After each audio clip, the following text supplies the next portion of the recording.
Hello there and welcome back to some more Silly Car Showdown. Today we are taking a look at the Lamborghini Huracan. This car was requested by Lotus Enduro GT and this has been one that has interested me since the day it got requested. You see, Lotus wants a very specific thing done to this car and I am more than obliged to do it to him.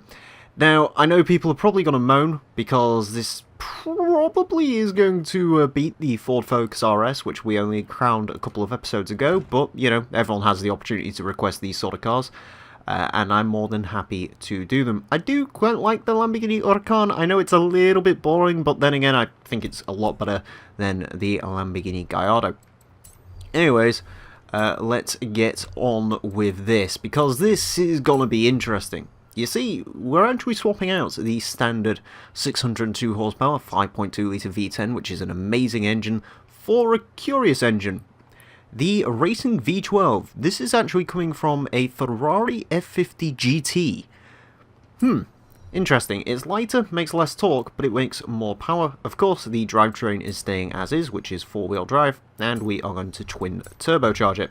We are also going to be putting on the wide body kit because, well, this car has a wide body available for it, so we may as well go ahead and plop it on. This paint apparently does not particularly mesh well with anything. That is a non-adjustable wing, so we will grab that. I'm just going to double check that it's not adjustable, just make sure I wasn't reading. Yep, nope, it is a non-adjustable wing, and I quite like it, so we'll go for it. Right, tyres. We are going to want race tyres, and 305s on the front, and 375s on the rear. Excellent. Yeah, this is going to be quick. Right, clutch, yes. Gearbox, yes. I'm very curious to see what this Ferrari V12 is going to do to this vehicle. The Lamborghini is going to be an interesting one. It doesn't lower it quite as much as I expected to. I mean, I'm more thankful that it doesn't, because, you know, I actually kind of like having some ground clearance. Also, this is going to cost me a lot of money to do these upgrades.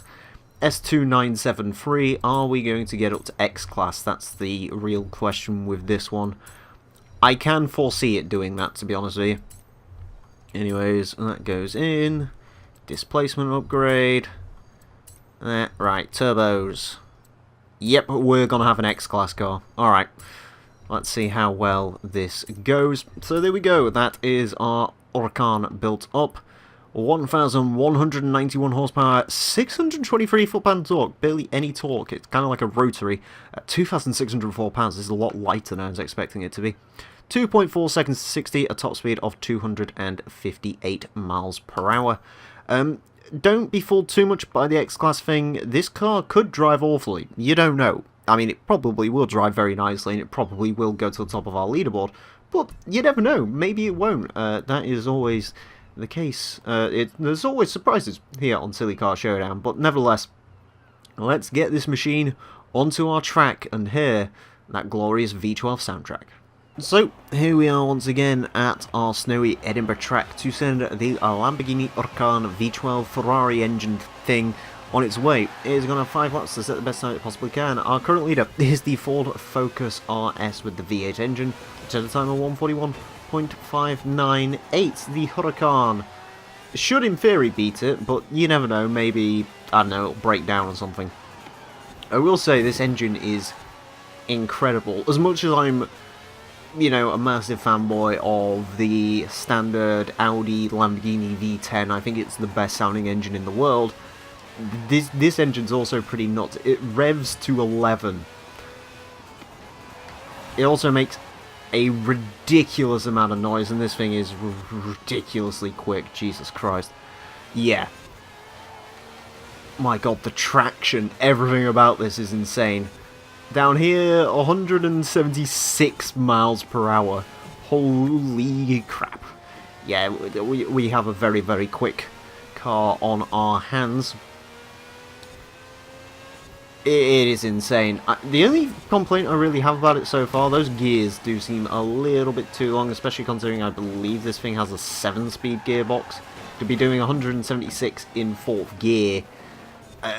Yeah, with this engine also not having much torque, I can imagine if the gears were a little bit longer, this would have some real issues. If the gears were shorter as well, this naturally probably would be better. I don't know where it makes the peak torque, but considering it's a racing engine, I'd say probably fairly high in the rev ranged. Right, ooh, god, it helps if you don't miss a checkpoint. Even still with missing a checkpoint, I don't think this thing is going to be hampered that much, and considering this is its first lap out, yeah, it's not really too bad. We rush down here. Yeah, this thing is very nice handling. A little bit, again, I've sort of complained a little bit about this before. Through the slower speed sections, it does have a couple of issues, and also if it does have a few issues with bumps. Because it's so sort of low to the ground, curbs and what I'm guessing are supposed to be emulation potholes, they do bounce it around a little bit. And it also likes to get some air through there, but to be fair, I mean, there's small drawbacks for what, in essence, is an extremely quick race car. Right, slow it down into there. That is an incredible sounding engine.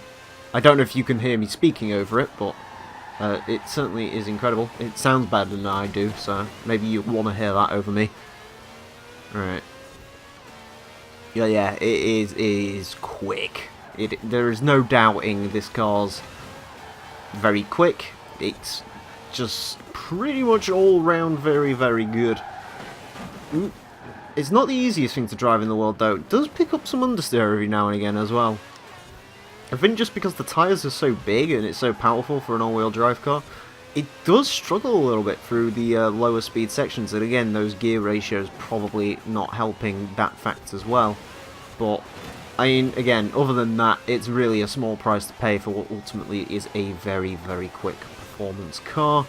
Rushing towards the line, we are going to be, yeah, a 138.834. Okay. That is very quick indeed. That's beaten the Focus by about 3 seconds. It's sort of the equivalent of when the Stelvio stomped the GT40. This is certainly going to take some beating. I have no doubt for a second though, because again, I know people are probably going, oh well, this is pointless, you've ruined the thing now, the leaderboard's broken. I don't think it is. I think there are definitely cars out there that could go ahead and be quicker than this. No doubt in my mind there are cars that would beat this, so do bear that in mind, but ultimately, you know, we're here to have fun, we're here to test silly cars. It's not all about being on top of the leaderboard. It's always curious to see what comes first and all the rest of it, so... But yeah, this thing it's undoubtedly deserving of its place at the top at the moment because, my god, is it quick. I'd love to test something like a Lotus Elise GT1 around here, you know. Sort of a similar car, because the Elise GT1 is what actually ended up dominating the old Silly Car Showdown, the original version of it. But something like that, a modern day supercar, I'd be curious to see what that would do against the Huracan. Then again, those don't have four-wheel drive, but then again, as we've said before, four-wheel drive matters a fair bit, but it's not the be-all end-all around this... oh my god. Okay, a 135.864. Yeah, it's just dominating the Focus and pretty much anything else. That's, what, 10 seconds up on the Subaru Impreza, which was a very good car. Yeah. It's very quick, but as I said, I'm not massively surprised by the speed of this thing, but I'm definitely, I do really like the concept of this, the Ferrari F50 V12 inside of a Huracan, because again, the hilarious thing with this is the stock engine, I believe, what's this producing, 600? Apparently the telemetry likes the game, so I'm not going to open that too much, but you know, the stock Lamborghini V10 probably makes more torque than this does, and especially if you put some upgrades to it. So it's a very interesting engine to have swappable in to the Huracan, but I'm very pleased it is, because again, it is a swap that genuinely is very curious. But yeah, I mean, I can make little niggles. I can say it's slightly too hard to drive through the high speed section. I can say it doesn't have quite as much torque as I'd like. I can say it's not quite as, you know, the gear ratios aren't quite as small as I'd like them to be, but it doesn't matter. It's the Lamborghini Huracan, and it's extremely quick. 1:35.743 as we come on to the Huracan's final lap. We'll see what we can do. Try and make it smoother through the city section. Yeah, it does struggle a little bit through here. You definitely feel that understeer building up. Definitely feel the fact that this thing is not reaching its full potential through there, but still, she triumphs on. There we go. Get on the throttle nicely. Launch the car a little bit. Smash into some railings. That might have affected the time a little bit, smashing into the sort of the bench and the side rails. Again, doesn't really matter because this thing is definitely going to the top of our leaderboard. So, 173 miles an hour down there, quickest car we've had. Not by much though, you know. There are cars that have reached higher than that. Again, that's the funny thing with this. It is a very good all-round car, but I definitely think there are a couple of things, even surprises, that could go ahead and beat this. You know, I don't for a second think this is going to be the god car of Silly Car Showdown. I just think for now, because it is sort of our first modern day supercar, or first supercar in general, really. I guess the GT40, but you know, it's our first proper supercar that we've had with supercar performance and all the rest of it, and big tyres. It all just sort of combines together really well. But I definitely think it's beatable. I definitely don't foresee this being at the top forever, but considering my request list at the moment, I think it might be there for a fair little while yet. Anyways, 1:35.743, of course, of absolute course, it goes into first place. It beats the Ford Focus by almost 6 entire seconds, which it still sounds quite weird saying a Ford Focus is only 6 seconds slower than a Lamborghini, but there you go. Yeah, it's quick. It's very quick. It is 10 seconds quicker than the Subaru Impreza, which is a fantastic car. Again, you know, it may be the fastest. It's not the nicest driving though. Definitely, I'd still say the Subaru was the nicest driving car, but it is good. No doubt, no doubting that for a second. It is very, very exquisite, very superb, and yeah.